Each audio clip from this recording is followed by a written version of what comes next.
Hello, everyone, and welcome back to the channel. Today, we're diving deep into a simple yet profoundly transformative piece of advice. First blame yourself, then blame others. Now, I know what you might be thinking. Blame myself? Isn't that a bit harsh? Why should I beat myself up? Hold that thought, because this isn't about self-punishment. It's about empowerment. It's about taking back control of your life, your growth, and your happiness. Let's break it down.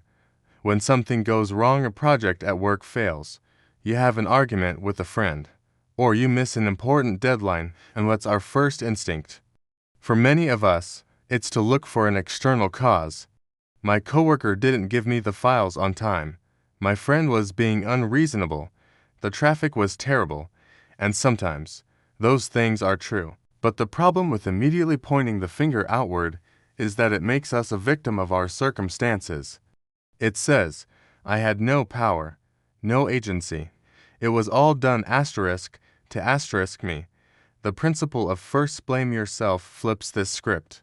It asks you to pause and look inward first, instead of asking, whose fault is this? It prompts you to ask, what was my role in this? What could I have done differently? What can I learn from this? This isn't about shouldering 100% of the blame for every negative event. It's about taking 100% responsibility for your own actions and reactions. Let's use a real-world example. Imagine you're leading a team project, and it completely misses its deadline. The knee-jerk reaction might be to blame team members for not pulling their weight or for being slow. And maybe they were, but let's apply our principle. First, blame yourself. What does that look like? You might ask, did I communicate the timeline and expectations clearly enough from the start? Did I check in regularly to see if anyone was struggling or falling behind? Did I create a system to track progress effectively? Did I anticipate potential roadblocks and build in a buffer? Was I approachable enough that a team member would feel comfortable telling me they were having trouble? Do you see the shift? Suddenly, you've moved from a place of helpless frustration to a place of actionable insight.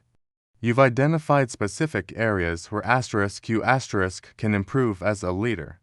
You can't control whether a team member has a bad day, but you can control how you structure your projects, how you communicate, and how you lead. By looking at your own contribution first, you've just given yourself a roadmap for success on the next project. You've turned a failure into a master class in leadership. This mindset is a game changer in personal relationships too. Let's say you have a recurring argument with your partner or a close friend. It's easy to get stuck in a loop of you always do this, and you never listen. This is the blame others phase, and it gets you nowhere because both people are on the defensive. What happens if you start with yourself? Why did I react so strongly to what they said? Was I already stressed or tired? Did I fail to communicate my own needs clearly earlier on? Am I holding onto a past resentment that's coloring this conversation? When you approach a conflict with this level of self-awareness, you disarm the situation.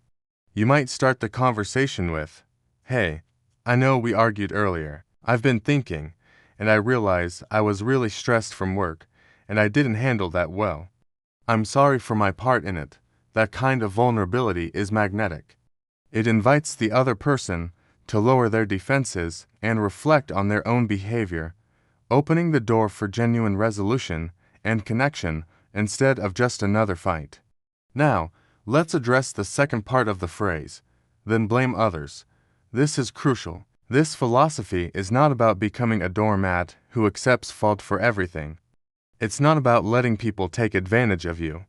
After you have honestly and thoroughly examined your own role, you can then look at the external factors with clarity and fairness. Once you've taken responsibility for your part, you're in a much stronger and more objective position to address the actions of others. You can say, I've identified where I could have managed the project better. Now, let's also talk about the missed deadlines on your end, because that was a factor too. How can we work together to make sure that doesn't happen again? Your feedback becomes constructive, not accusatory, It's no longer about a personal attack. It's about a collaborative effort to solve a problem. You're not just complaining, you're leading. People are far more receptive to criticism when it comes from someone who has already demonstrated humility and accountability. Think of it like being a detective at the scene of a crime.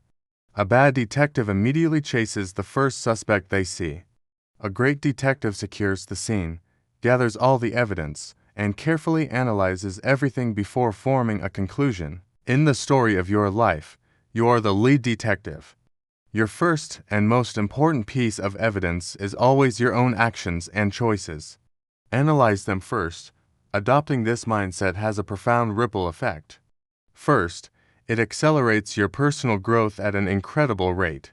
Every mistake, every setback, every awkward interaction becomes a lesson.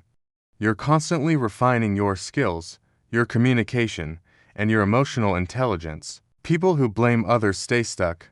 People who take responsibility evolve.